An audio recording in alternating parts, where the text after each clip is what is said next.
Hey Freunde, schön, dass ihr wieder dabei seid. Fragrance Talk hier. Ja, ihr habt's gesehen. Jetzt kommen meine 12 Beast Mode Düfte. Und zwar richtig Beast Mode Düfte. Ich habe die ausgesucht aus meiner Sammlung. Ich habe ja so viele Düfte, die wirklich stark sind. Aber das sind die stärksten in der Silage-Ausstrahlung und in der Haltbarkeit, die wirklich, ich will nicht sagen untragbar sind, aber wirklich Monster. Und die sind schon manchmal beim Blackout. Weil, wenn man, ihr kennt ja, wenn das zu doll produziert und so weiter, das ist richtig auf die Fresse und die habe ich rausgesucht, auch wenn es noch andere in meiner Sammlung gibt. Aber das sind die 12, die auf jeden Fall richtig Dampf haben im Nischenbereich. Also Leute, bleibt dran.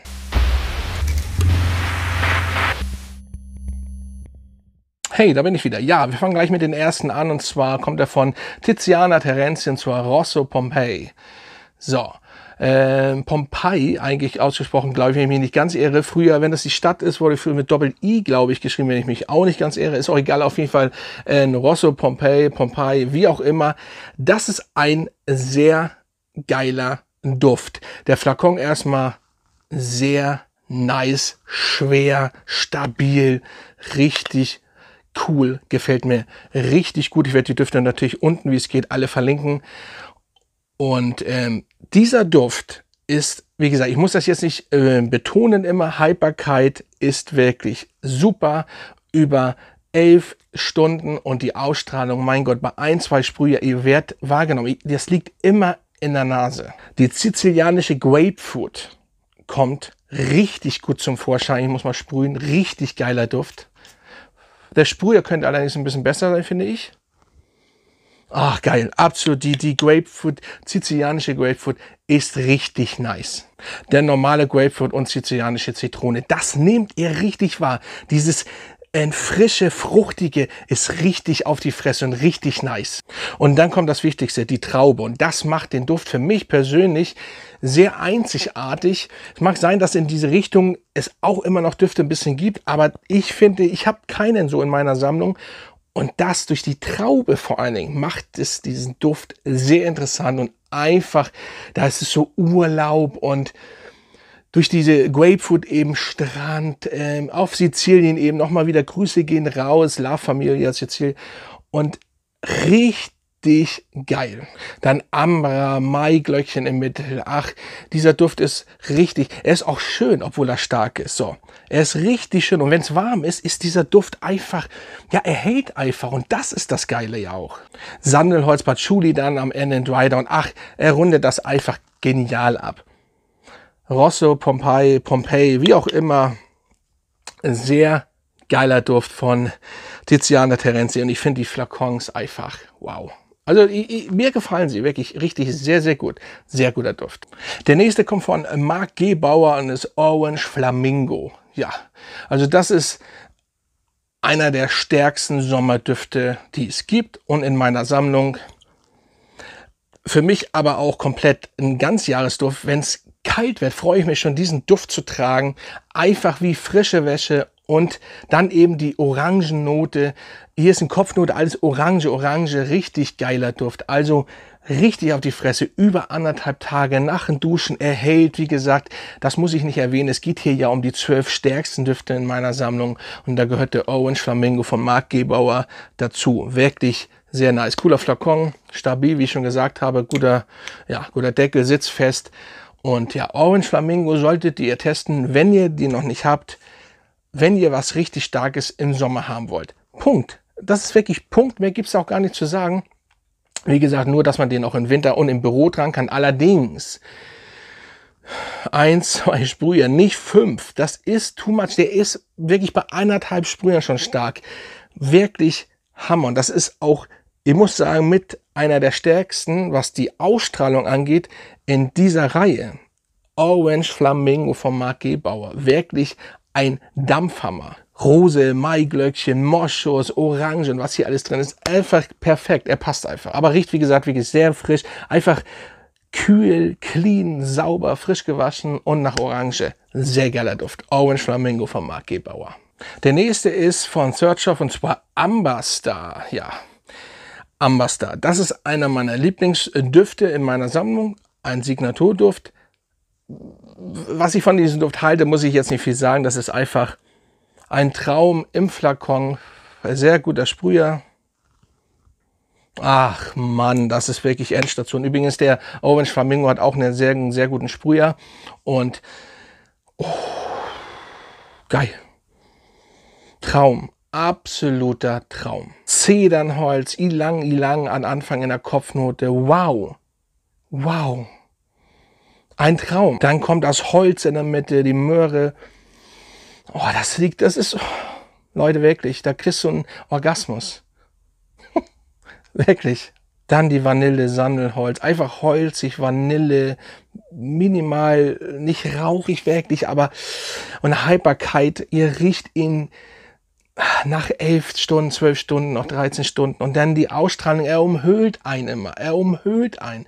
Geht auch bei so 16 Grad. Nicht mit viel Sprüh, aber Hammer. Amberstar aus der Shooting Star Collection von Search-Off. Absolut ein Traum. So, der nächste kommt von Louis Vuitton und zwar Ombre Nomad. Ja.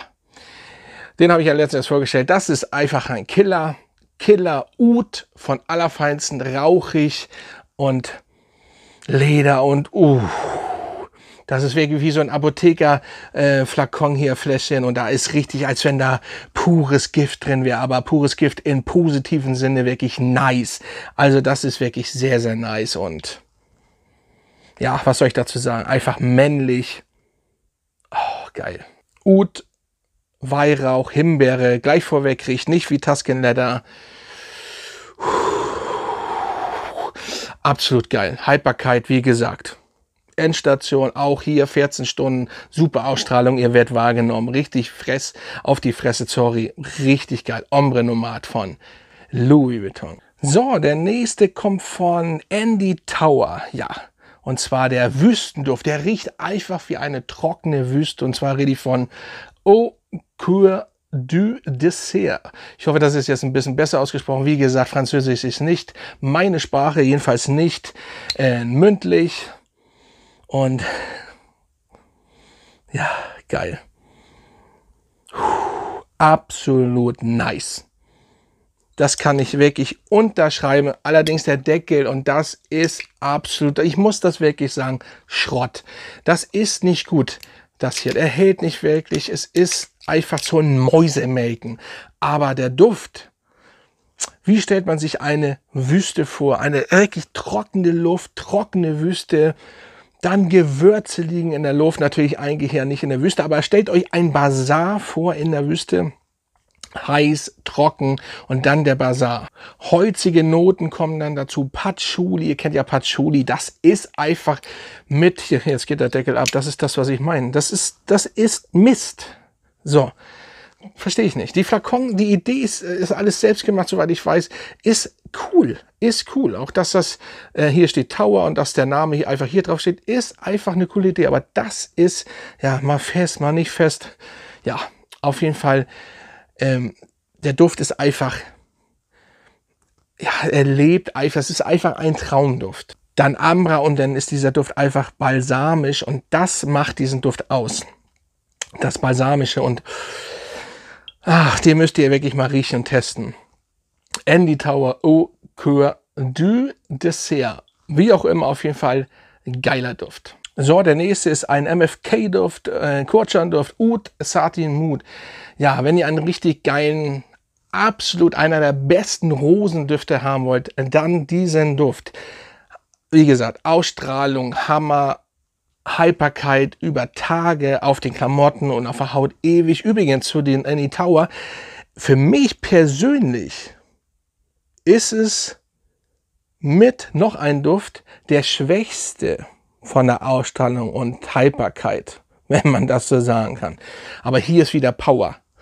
Da muss ich eigentlich gar nicht viel zu sagen. Es ist ein Rosenduft, ein Oud-Rosenduft. Es kommt zwar noch Vanille im Dry Down, aber es ist einfach ein Oud-Rosenduft. So, da sind viele Rosenarten drin. Das ist aber ein Duft, ja, süßlich ein bisschen.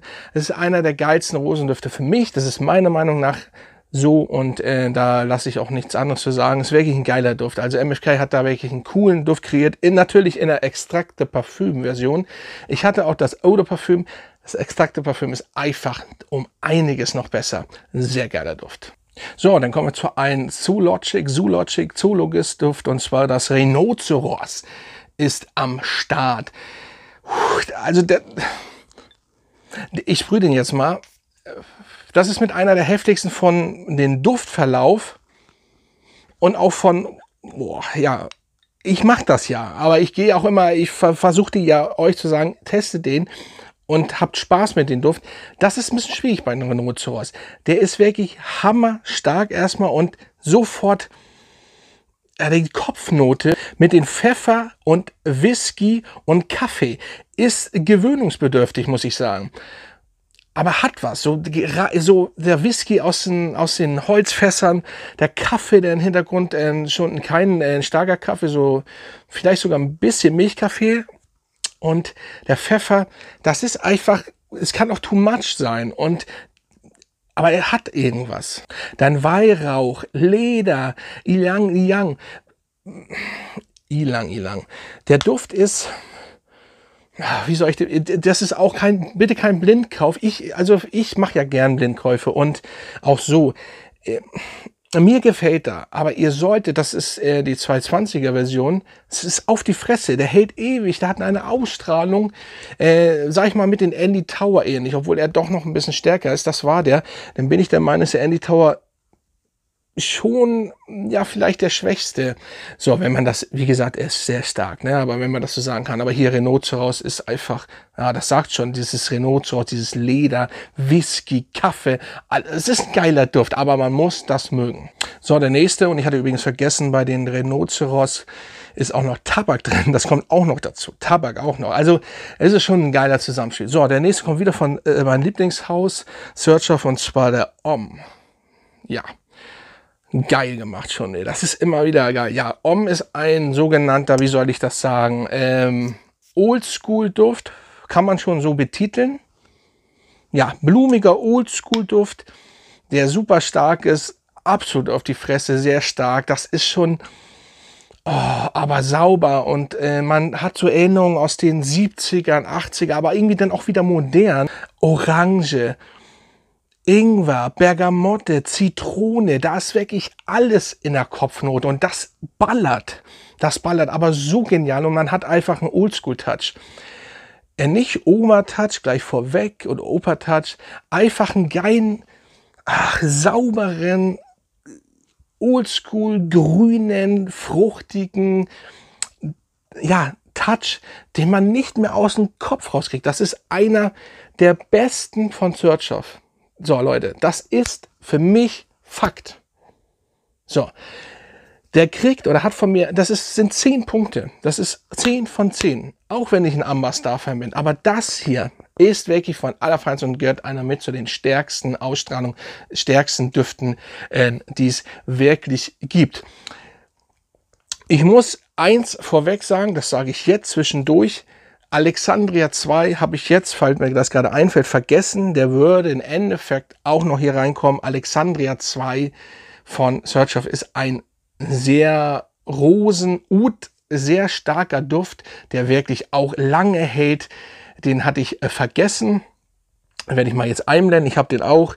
Sorry dafür. Wirklich auch ein sehr starker Duft. Aber dann könnte man wirklich irgendwann, wir sind ja schon bei 12 Düften, und den hatte ich jetzt vergessen. Also nehmt den noch mit rein, weil ich gerade bei Xerjoff bin. Der gehört auch noch da rein. Wir machen ja keine Reihenfolge, aber Alexandria 2 ist auch sehr, sehr stark. Aber der Om finde ich fast noch, ja, genauso stark. Also da hat schon richtig Stil. Dann Iris, Leder, Moschus, Birke. Ach Mensch, hier ist so viel drin. Das ist ein saugeiler Duft. Den solltet ihr auf jeden Fall mal testen. Der ist nicht so günstig, aber also wer auf so eine Düfte steht, es ist schon geil. Sehr geil. So, der nächste ist Amorage Interlude Man. Ja klar, der darf natürlich nicht fehlen.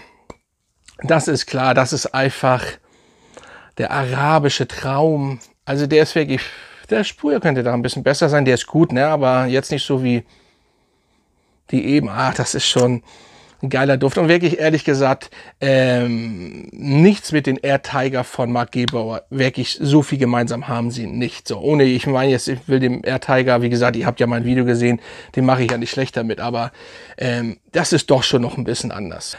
am Anfang Bergamotte, Oregano. Oregano, das macht diesen Duft am Anfang aus. Das hat, ich wüsste jetzt nicht, wer noch Oregano in der Kopfnote hat. Aber dieses ist ein typisch arabischer Duft, der wirklich auf die Fresse ist. Ich weiß nicht, ob der immer noch so ist. Das ist die von früher, die Version. Und nicht die, ich weiß gar nicht, ob die, nicht ganz früher, glaube ich, aber die danach. Sehr geile Haltbarkeit, ewig, ewig, ewig. Auch hier hätte ich ja zum Beispiel, dann hätten wir 14 Düfte, den Sunshine Man noch nehmen können. Ja, auch sehr, sehr stark, heilt ewig. Im Endeffekt, ja, nachhinein, da seid mir nicht böse, wenn man so viel Düfte hat auch, dann ist es auch ein bisschen schwierig. Deswegen habe ich auch nicht die Reihenfolge gemacht, weil die Reihenfolge bei so starken Düften ist so ganz schwer, weil das variiert ja eh nicht. Und ja, der Sunshine Man ist auch die erste Version, die wurde ja schon reformuliert. Die erste Version, die ich habe, sehr, sehr Haltbarkeit genauso. Nehmt den auch noch mit dran, also Alexandria Zahl von Sertschov und Amorage mit Sunshine Man. So, aber Interlude Man, powert rein. Wer einen schönen arabischen Duft haben möchte, rauchig, Weihrauch, Oregano, würzig, der ist hiermit sehr gut aufgehoben. So, der nächste ist Megamer von Ordo Parisi. Einer der stärksten Düfte auf diesem Planeten. Das ist Fakt, wenn nicht mit der stärkste. Und ja, der hat keine Inhaltsstoffe wirklich. Das gibt Ordo Parisi irgendwie nie an. Aber das ist einfach, wie ich immer so schön sage, holt die Titanic wieder aus dem Meer. Einfach Algen, Salzwasser, rostig und so weiter. Also das muss man, salzig wirklich, das muss man mögen. Aber der ist so auf die Fresse und der ist so stark. Auch synthetisch ein bisschen natürlich, ne, klar, aber trotzdem geil, wenn man das mag. Also das ist, da müsst ihr aufpassen, das ist Gift wirklich in Flakon. Ich meine das immer positiv mit dem Gift. Ja, also ich sage gar nichts mehr. Ordo Parisi, Megamer sollte man testen. Ich kenne nicht einen, der gesagt hat, dass der schwach ist. Nicht einen Hammerduft. So, jetzt habe ich den vorletzten und das sind jetzt zwei im Endeffekt. Jetzt kommen die Tiere und zwar Marc Gebauer Air Tiger. Ja, Air Tiger. Für manche der stärkste Duft. Ich finde, wie gesagt, Orange Flamingo in der ausstrahlenden Silage stärker. Aber das ist auch Endstation. Das ist wirklich Endstation.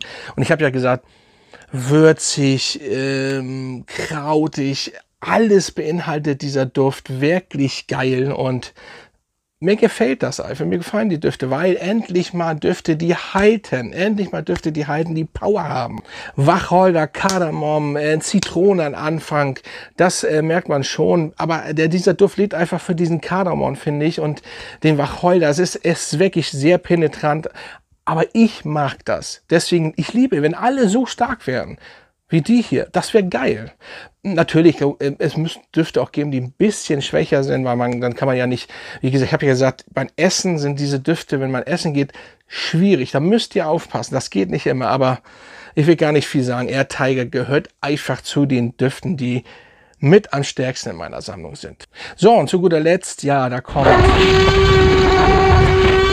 TUX von Zoology, wie auch immer. Und wenn ihr dran riecht hier, dann riecht ihr Eisen und Blut. Wirklich, es riecht wirklich so. Und nachher, wenn ihr ihn sprüht, das ist der Duft. Ich habe ja gesagt, ich habe ja hier schon ein bisschen gesprüht, kann ich eigentlich alle sprühen, aber wenn ich den jetzt sprühe, wenn ich dann reinkomme, egal wie stark die anderen sind, ja, ich werde immer den hier riechen, weil der hat eine Note drin, dieses metallische Blut, das riecht hier wirklich so. Es ist so super umgesetzt. Das ist ein Duft, der vielleicht am untragbarsten überhaupt ist. Untragbar, ja, weil man muss überlegen, wann kann man den tragen. Aber er ist geil. Der hat einfach was. Da ist auch Bergamotte, da ist sogar Neroli in der Kopfnote drin. Aber come on, Leute, Tannenbaum ist da drin und da ist alles drin. Ich will das nicht aufzählen, weil es ist einfach nachher Blut, dann Eisen, rauchig, als wenn man ein Stück Fleisch so blutig erstmal hingeworfen hat. Der T-Rex eben, als wenn er ein anderes Tier, einen anderen Dinosaurier gerissen hat und dann im Endeffekt liegen gelassen hat und dann kommen wie früher die Neandertaler und machen das über Feuer. Ihr müsst euch das so, das ist wirklich nicht gebratener Speck, wie viele sagen. Obwohl, ja, vielleicht später. Also das ist ein Duft. Ihr seht, es ist schwierig, aber geil. Der muss vor allem wenn ihr Fan von diesem Haus seid, wie ich das bin, muss der in der Sammlung sein. Das sind Düfte, die ich jetzt vorgestellt habe, vor allen Dingen eher, da muss man sich schon was trauen. Das ist gar nicht negativ gemeint. Ich meine das jetzt einfach so. Logisch muss man sich das trauen, weil nicht jeder traut sich, damit rauszugehen. So. Und jetzt gleich, wer jetzt sagt, übrigens, ja, Chorus ist noch stark. Ja, aber Chorus ist kein Nischenduft. Ne? Wie gesagt, sind manchmal Nischendüfte. Ich werde das auch mal als Mainstream-Düfte auch noch rausbringen, das Video irgendwann. Auf jeden Fall, das waren jetzt meine stärksten Düfte. Ich habe 2, wie gesagt, vergessen. Wahrscheinlich habe ich noch einen vergessen. Ich gebe allgemein, Swirtschaft zum Beispiel macht allgemein sehr starke Düfte. So. Und da muss man dann wirklich so ein bisschen im Kopf haben, wie mache ich das so ein bisschen. Und ich finde einfach da Alexandria 2, der Homme, einfach mit Ambassador sehr, sehr stark sind im Gegensatz zu den anderen. Obwohl die auch stark sind. So, und deswegen, ja, Clive Christensen auch ein Endeffekt. Aber die haben es jetzt nicht geschafft. Obwohl, ja, nee, nicht ganz, nicht ganz. Das ist doch noch ein bisschen anders. Dazu aber dann den anderen Mal. Ja, Leute, ich hoffe, euch hat das gefallen, das Video. Und dann bleibt gesund und wir sehen uns hoffe ich, schaltet wieder ein beim nächsten Mal wieder. Fragrance Talk.